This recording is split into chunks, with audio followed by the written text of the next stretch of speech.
Esta mañana quiero continuar con el estudio de Efesios. Hemos comenzado ya hace 2 domingos atrás. Este es el tercer tema que vamos a ver sobre Efesios. Y hemos visto los 2 primeros versículos como una introducción. Después vimos en los siguientes versículos del 3 al 6 cómo podemos caer en una falta grande y peligrosa como creyentes en perder la actitud de bendecir y adorar a Dios por la salvación recibida en Cristo. Vimos 3 puntos, por ser elegidos en la eternidad, para salvación, elegidos en la eternidad. Por la filiación, o sea, que nos adoptó como hijos por gracia, en la predestinación, y una aceptación por gracia, porque nos aceptó y nos hizo hijos suyos. Todo eso, ¿por los méritos de quién? Por los méritos de Cristo, que es lo que vamos a ver esta mañana. Las riquezas de la gracia de Dios. Y les invito, Efesios 1, perdón. Todavía no dije, vengo atrasado. Efesios 1, y vamos a leer del 7. En realidad podemos empezar el 6 para ver de qué se está tratando el texto del 6 hasta el 13, aunque no vamos a ver el 13, pero sí es parte también para ver el mismo tema a lo que se está refiriendo el apóstol Pablo cuando habla de las riquezas de la gracia de Dios en Cristo. Dice, para alabanza de la gloria de su gracia, con la cual nos hizo aceptos en el amado, en quien tenemos redención. O sea, en el amado tenemos redención. ¿Por qué? Por su sangre. El perdón de pecados según la riqueza de su gracia, que hizo sobreabundar para con nosotros en toda sabiduría e inteligencia, dándonos a conocer el misterio de su voluntad según su beneplácito, el cual se había propuesto en sí mismo, de reunir las cosas en Cristo, en la dispensación del cumplimiento de los tiempos, así las que están en los cielos como las que están en la tierra. En Él, asimismo, tuvimos herencia, y habiendo sido predestinados conforme al propósito del que hace todas las cosas según el designio de su voluntad, a fin de que seamos para alabanza de su gloria, nosotros los que primeramente esperábamos en Cristo, en Él también vosotros, habiendo oído la palabra de verdad, el evangelio de vuestra salvación, y habiendo creído en Él, fuisteis sellados con el Espíritu Santo de la promesa. Y los invito a en tu oración. Padre, en el nombre de Jesús, ese amado tuyo, en el cual nosotros nos has hecho aceptos con un precio muy alto, precio de sangre. Venimos ante ti para darte la gloria, para honrarte. Y queremos en esta mañana pedirte que abres nuestros corazones, Señor, unge mis labios, guía nuestros pensamientos hacia la verdad, hacia tu palabra. En el nombre de Jesús. Amén. La riqueza de la gracia de Dios. Hoy queremos ver las razones entonces para dar la gloria a Cristo. Vimos las razones para dar la gloria a Dios por la salvación que fue planeada desde la eternidad para los elegidos, para los que Dios eligió.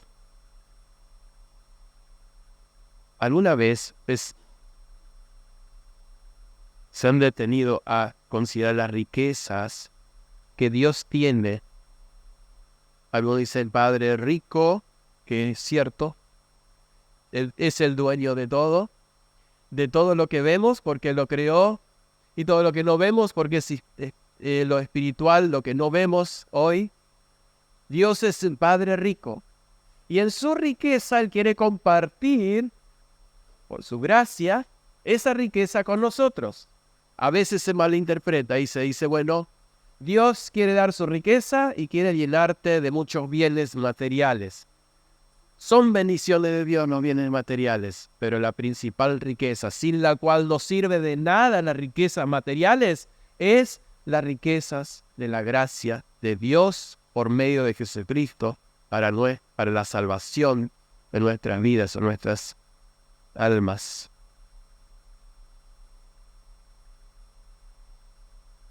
Y queremos ver 4 riquezas en este texto que Pablo está mencionando.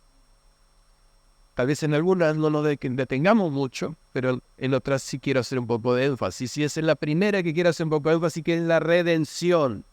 La primera riqueza de Dios que Él ofrece es la redención. Y esa palabra necesita un poco de explicación, como otras también que quiero después revisar. Pero esa palabra redención, ¿qué significa redención? Originalmente la palabra redimir o redención era aplicado cuando un esclavo era comprado por alguien, no para ser su esclavo, no para tomárselo para sí, sino para dejarlo libre. Eso es principalmente el significado de la palabra redención. O sea que redención está asociado a un precio pagado hacia esa persona que ha sido redimida. Y es por un regalo, no es porque esa persona la merecía, porque si no se podría haber redimido a ella misma. Si nosotros, como esclavos del pecado, lo podríamos redimir a nosotros mismos, bien, podríamos redimirnos, pero es imposible. Alguien tuvo que pagar el precio para redimir. Podríamos pasarnos más tiempo sobre lo que significaba en la antigüedad, pero resumiendo es eso, el don o un regalo de la libertad por el pago de un precio como rescate. ¿Sí? Hay otras palabras más que quiero ver antes de profundizar lo que quiere decir este texto, lo que la riqueza de la redención significa, que es la palabra perdón. Ustedes ven acá, en quien tenemos redención por su sangre, el perdón de pecados. ¿Qué significa perdón? Bueno, precisamente, perdonar es liberar de la culpa, no de las consecuencias, pero de la culpa del pecado. Y quiero leer 2 versículos. Uno está en Colosenses 1:14, que vuelve a decir lo mismo. Y está hablando del Hijo, porque en el 13 dice que el cual nos ha liberado de la potestad de las tinieblas. Acá está hablando de la figura de la redención, de redimir, de comprar y liberar. Dice, el cual nos ha liberado de la potestad de tinieblas, porque eran enemigos de Dios, estábamos en tinieblas apartados de Dios, y trasladado al reino de su amado Hijo, en quien tenemos redención por su sangre, el perdón de pecados. Perdón de pecados. Pero no solo la palabra principalmente significa perdón, perdonar, pero también es libertar. Lucas 4:18, el Señor Jesús mismo, y lo leo, dice, el Espíritu del Señor está sobre mí, por cuanto me ha ungido para dar buenas nuevas a los pobres, me ha enviado a sanar a los quebrantados de corazón, pregonar libertad a los cautivos. Es la misma palabra, perdón a los cautivos, libertad a los cautivos y vista a los ciegos, a poner libertad a los oprimidos. Otra vez, perdón es también libertad. Libertad. Otra palabra más es pecado. Acabo de mencionar, el texto decía, por su sangre el perdón de pecados. La palabra pecado tiene varios, se traduce pecado en nuestro idioma, pero viene de varios orígenes o varias palabras del griego, del original. Dos ya hemos visto cuando estábamos estudiando Primera de Juan. Hamartía era una, que es el hecho de pecar, y hamartano, que es el pecado en sí mismo. Pero en no usa ninguna de esas palabras, sino usa otra palabra, que es paraptoma, que es la palabra que usa el apóstol Pablo para pecado. Y significa paso en falso, yerro. Paso en falso o yerro. Incluso una caída al lado. Eso es lo que significa esa palabra en el original. Denota una infracción, desviación de la rectitud y la verdad. O sea, si vamos al caso, pecado no es mentir, sí, obvio, pecado es mentir, pero no solo mentir, sino que no decir o desviar la verdad es pecado. Esa palabra es desviación de la verdad, pecado. No es tan simple como parece, algunos me dicen. No, es mucho más complejo. Pecado no es asesinar a alguien, hacer grandes mentiras, robar a un bebé o un niño. Gran pecado, obvio. No es solo eso, sino que pecado es desviación de la verdad. O sea, si creíamos que estamos fuera de los pecadores porque no matamos a nadie, cuando somos grandes chismosos o grandes mentirosos, estamos fritos, porque acá esta palabra nos incluye a todos. Desviación de la verdad. ¿Quién alguna vez no cambió un poquito las palabras para salir airoso? Yo no fui. Estamos en problemas delante de Dios. Pero la noticia es que Cristo vino para perdonar, o su obra en la cruz fue para perdonar los pecados. Muchas veces esa palabra es traducida como transgresión, transgredir la ley. ¿Por qué? Porque cuando hay una ley y no se la cumple, es transgresión. Pero cuando está refiriendo en este texto es cualquier desviación de la verdad o de la integridad es pecado. Ahora, volviendo a redención, habiendo ya analizado esas tres palabras,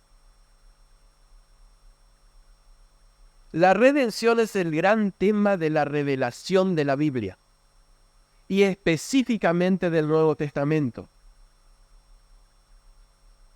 Y la redención, como vimos, es la liberación del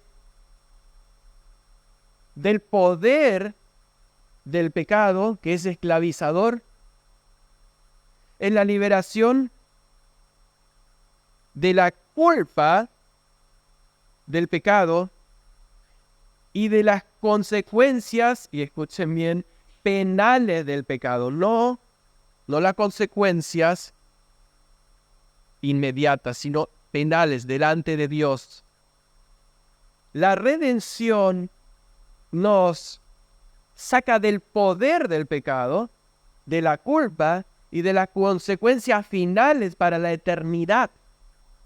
Cuando Cristo redime, nos saca esas consecuencias del infierno, en donde van los pecadores que no se arrepienten y no se ponen a cuentas a través de la sangre de Cristo.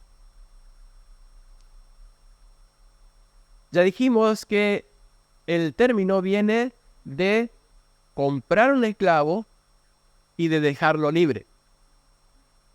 Y si vamos a la ilustración, es de comprar a alguien que está atado bajo el poder de un amo, que está siendo bajo amenazas y bajo las circunstancias como un esclavo, no puede liberarse, está luchando, quiere escaparse, como en las películas, ¿no? Cuando el esclavo quiere escaparse, de repente viene alguien y se lo lleva de vuelta y es peor, porque después lo castigan, le ponen peores trabajos, más forzados. Así pasa con el que lucha contra el pecado y quiere salir del pecado, pero por sí mismo no va a poder. Entonces tiene que venir alguien a redimir, con lo cual y en el Antiguo Testamento, en la ley está específicamente declarado que primero el que debe hacerlo es un pariente cercano. Cuando alguien empobrecía por algún motivo, no podía pagar una deuda, generalmente era eso, se vendía como esclavo para poder pagar esa deuda. Y quedaba como esclavo, no podía salir más, porque no llegaba a fin de mes el patrón o el que le había comprado y decía, bueno, te voy a ir pagando de a poquito, entonces cuando vos juntes la plata, vos mismo te liberás. Imposible.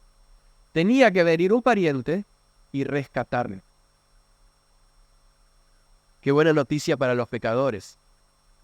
Cristo vino a ser pariente nuestro porque fue un verdadero hombre.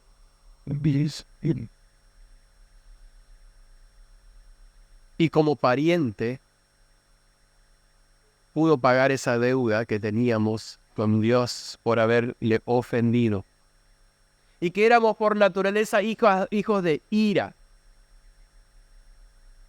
Cristo lo hizo. No con dinero, no es que vino con un cofre lleno de plata y empezó a pagar por cada uno de nosotros para que seamos libres, sino con precio mucho mayor.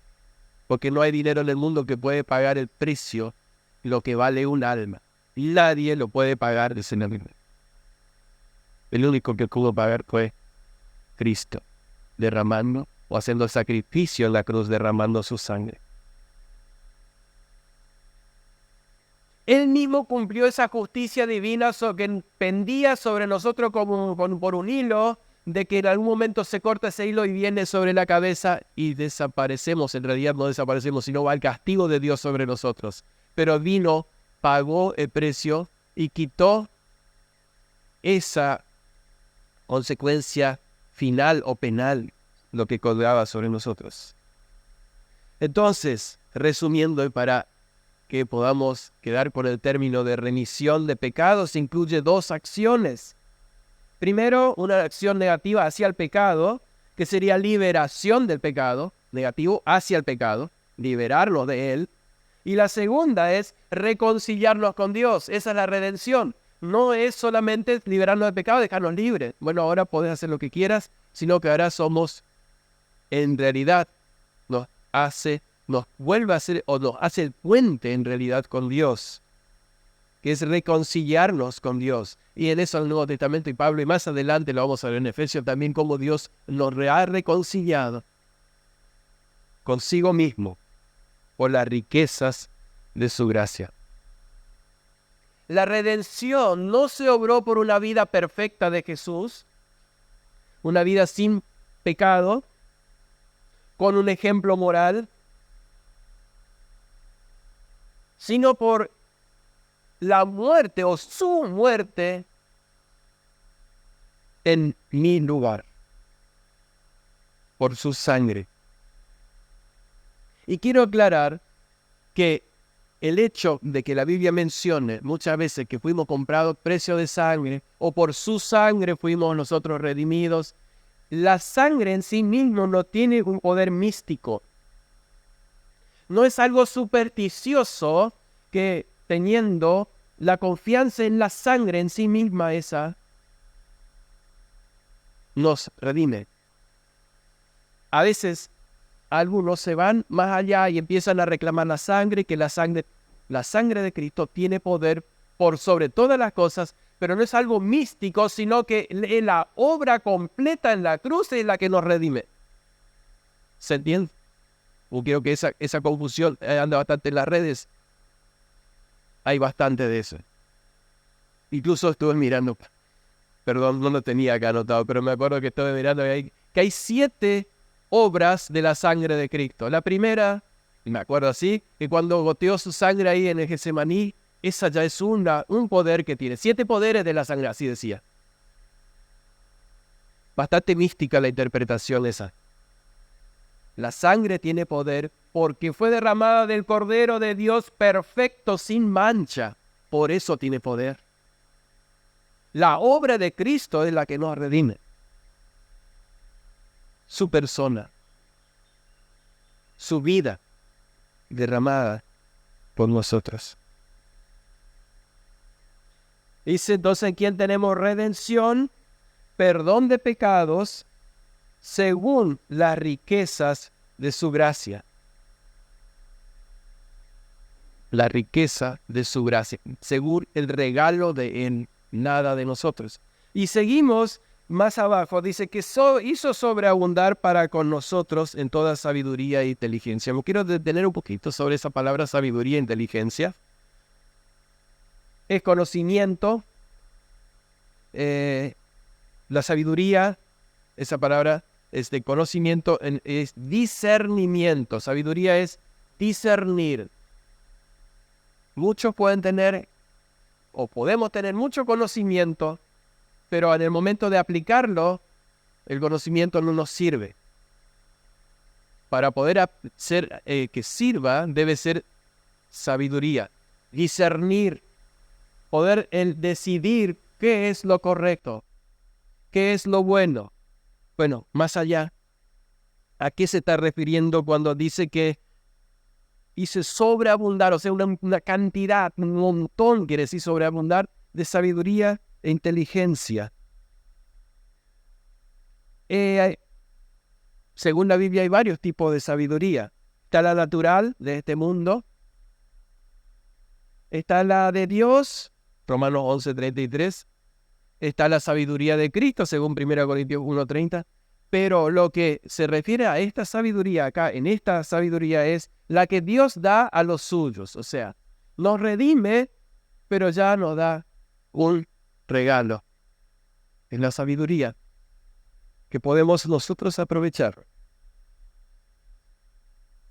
En Hechos 6:3 y 6:10, en el 6:10 principalmente, ustedes pueden leer o podemos leer cómo había esa sabiduría de Dios en una persona especial, que era Esteban.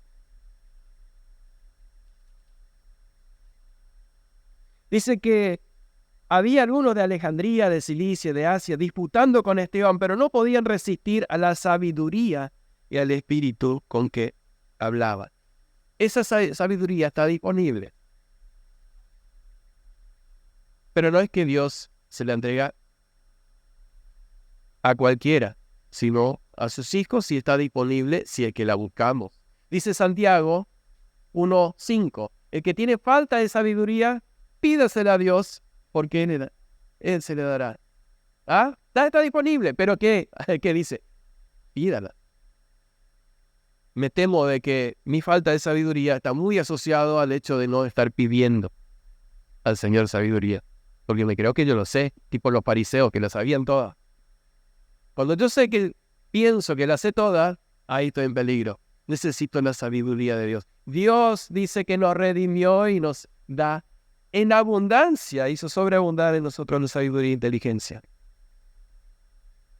Y sigue el versículo 9, dándonos a conocer el misterio de su voluntad. Y esa es la segunda riqueza que quiero mencionar. El conocimiento de su voluntad en el amado. Todo se está refiriendo siempre en el amado que es Cristo. Y me detengo sobre esa palabra de misterio.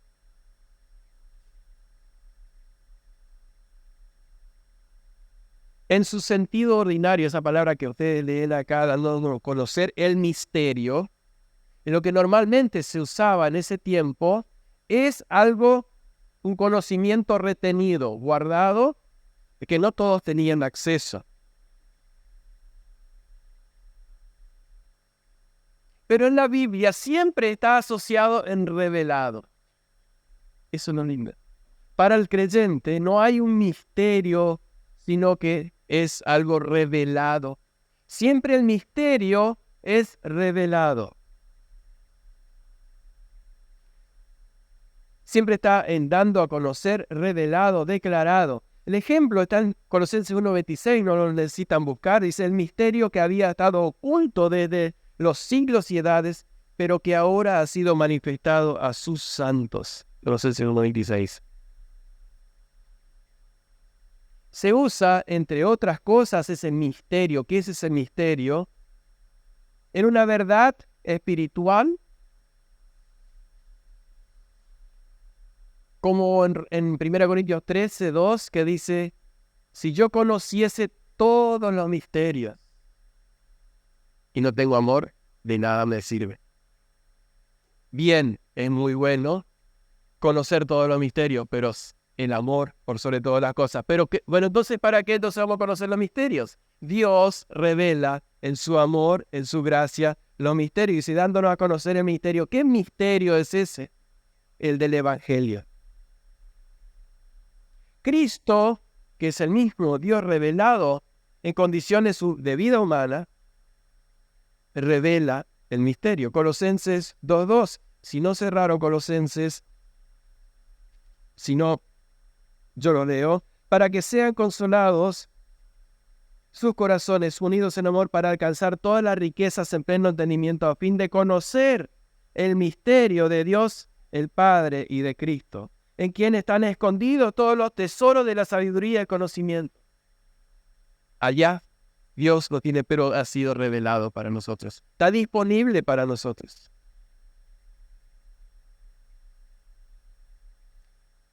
Le doy un ejemplo. ¿Qué es un misterio? Yo sé que para muchos, lo que pasa acá adentro es un misterio. El celular. ¿Ustedes se imaginan cómo funciona un celular? ¿Saben? Yo no soy acá un científico, pero si lo digo que es tan sencillo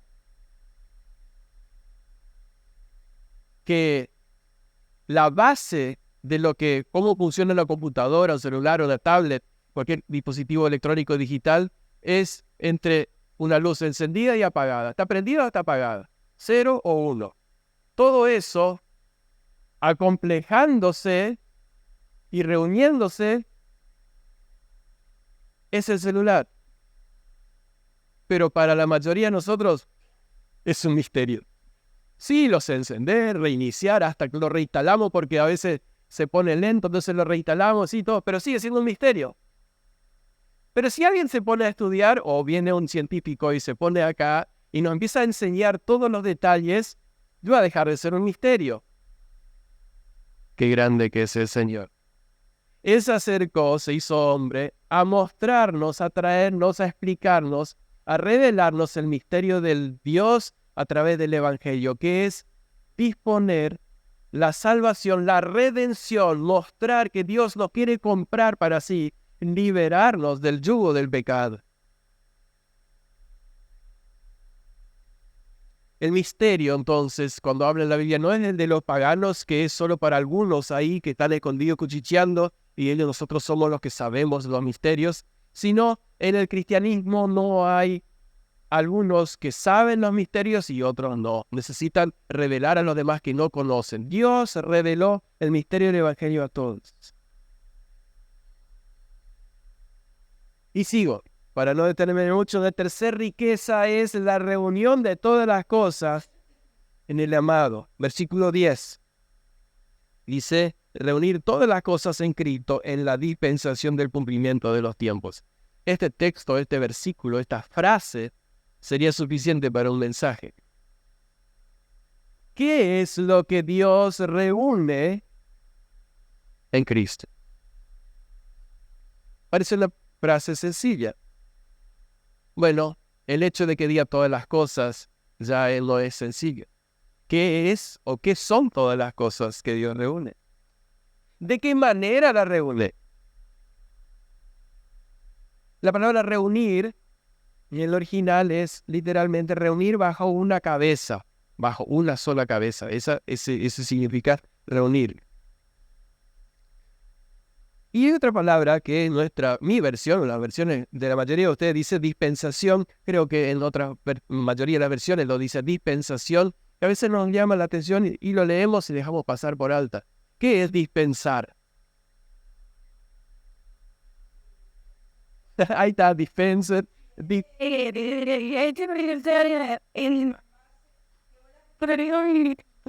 bien. Sale una medida lo que necesita. Muy bien. Bien, ¿no? Sería administrar. La persona que dispensa y administra. Cuando está bien, no lo vamos a leer, pero ustedes se van a acordar la historia que Jesús, la parábola, Jesús dice del mayordomo infiel, y entonces ahí habla del dispensador infiel, el que administraba mal los bienes.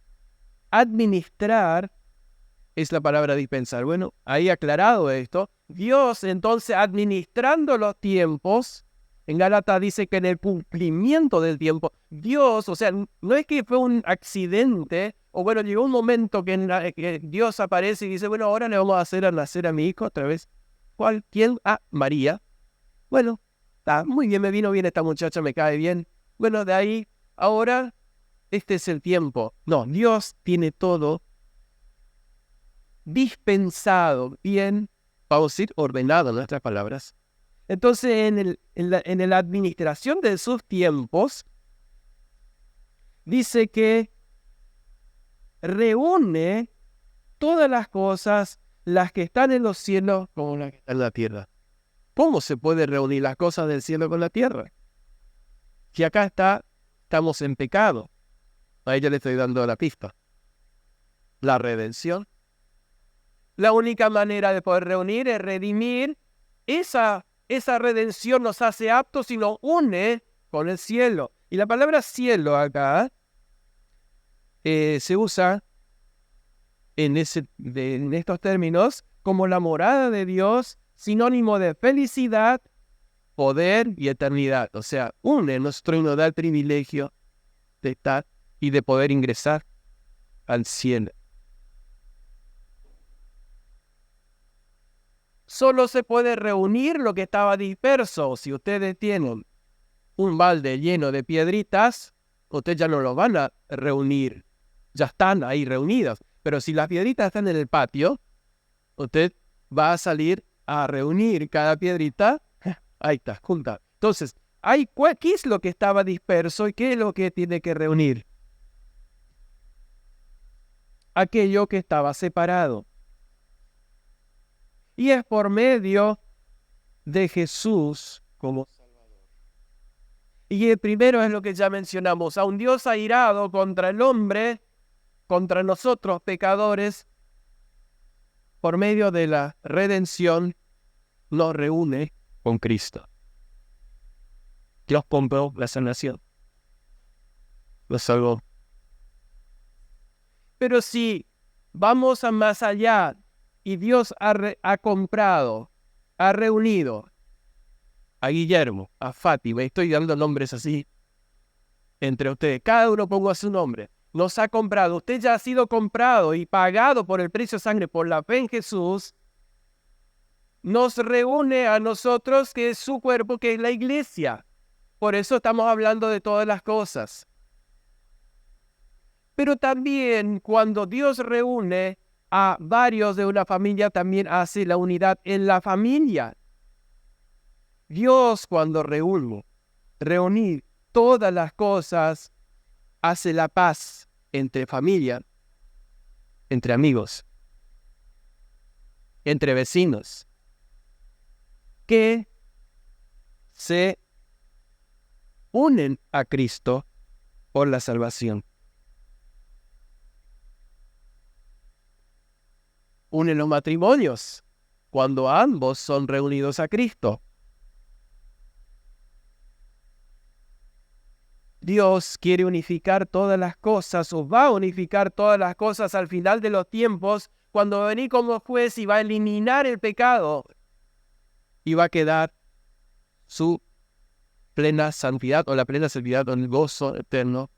Entonces reúne todos los santos al final de los tiempos también. Esto es lo que está diciendo, de reunir todas las cosas en Cristo, en la dispensación, en el cumplimiento, en la administración del tiempo, así de las que están en los cielos como en la tierra. Todo ese proceso de redimir, de reunir con Cristo, es lo que está diciendo la obra de la riqueza de la unión con Cristo. Y la cuarta y última habla de una herencia. La cuarta riqueza es, además de comprarnos, no dice que somos herencia para la gloria de su gracia. A que en Él, en Cristo, asimismo tuvimos herencia, habiendo sido predestinados conforme al propósito del que hace todas las cosas, según el designio de su voluntad, a fin de que seamos para alabanza de su gloria. Que seamos para alabanza de su gloria. Fuimos hechos una herencia, posesión de Dios. Nos compró, nos libertó con el precio. Y Él es ahora nuestro Señor, nuestro Rey. Para alabanza de su gloria. ¿Cuál es el propósito de habernos comprado? Para que sigamos viviendo como estamos. No. Una de las cosas es lo que estamos haciendo esta mañana, reunirnos. Por sobre todas las cosas. Reunirnos como creyentes. Te compró, Fred, vuelvo a nombrar. Compró a cada uno de ustedes. ¿Y para qué? Para reunirnos en Cristo. Pero otras también. Para llevar su imagen. Para ser nosotros instrumentos de paz, llevando el testimonio del Evangelio del Señor. Para la gloria, para la alabanza de su gloria. Imagínense, Jesús dijo que cada vez que un pecador se arrepiente, hay gozo en el cielo. Si usted, para la alabanza de su gloria, da testimonio, Dios lo usa, para que otro pueda ser salvo, está siendo usado para la alabanza de su gloria. Y solamente termino por esta última frase. Dice, nosotros lo que primeramente esperábamos en Cristo, para aclarar. ¿Qué se está refiriendo a nosotros los judíos? Como, ¿se acuerdan? Cuando Jesús nació, estaba Ana que esperaba la redención del Señor y no se apartaba del templo. Y estaba el abuelito, que me olvidé el nombre, Simeón, que estaba ahí. También espera. ¿Qué estaban haciendo esos? Esperando la redención de Israel, dice Lucas. Dicen los judíos, muchos judíos creyentes esperando la redención del Señor. Nosotros que esperábamos del Señor, pero no solo nosotros. Por eso les leí el versículo 13. En Él también vosotros, habiendo oído la palabra de verdad, el evangelio de vuestra salvación, habiendo creído en Él, fuiste sellado por el Espíritu Santo en la promesa. Todos ahí nuevamente, judíos y no judíos, reunir todas las cosas y un día, sin diferencia, no es que Dios prepara un cielo para los judíos y otro para los gentiles y dentro de los gentiles encima, entre cada denominación aparte, porque si no puede haber problemas. No, Cristo va a reunir, no, sí, se terminan los problemas. Dios reúne en Cristo todas las cosas, una sola cosa, un solo cuerpo. ¿Sientes que estás lejos de alguien? No necesita ser físicamente, porque a veces estamos uno al otro y sentimos que están lejos. Algún familiar, algún hermano, o especialmente de Dios, sientes que están lejos de Dios. Y deseas tener una buena relación. La solución es, en primer lugar, que tú vuelvas al Señor y aceptes la redención que Él ha pagado. Y que sea reunido en Cristo. Y para que una relación, si hay, como dije recién, una relación que está separada, pueda reunirse, ambos deberían buscar al Señor. Hay circunstancias que nos separan, hay cosas que nos separan, pero para que las relaciones sean sanas. Y acá voy. No busques al Señor solo para resolver un problema que tengas de familia. Bueno, empezamos mal. Buscar al Señor para restaurar o para tener esa comunión con el Señor, la salvación hecha, aceptar la salvación de Él, para poder ser liberado del pecado. Y después, sí, busca al Señor para restaurar tu matrimonio, tus amistades, la relación con los hijos, porque el Señor en Cristo reúne todas las cosas. Que el Señor los bendiga a cada uno de ustedes. Amén. Oremos. Padre, en nombre de Jesús, queremos apropiarnos y en gratitud darte la gloria a ti porque tú nos has reunido en Cristo. Y aunque a veces humanamente nuestras diferencias nos metemos en problemas y dividimos relaciones, dividimos, Señor, nuestra estadía aquí. El plan y el propósito tuyo es reunir todas las cosas en Cristo. Señor, que no seamos parte, como dijo Jesús, lo que Dios unió, no lo separe el hombre.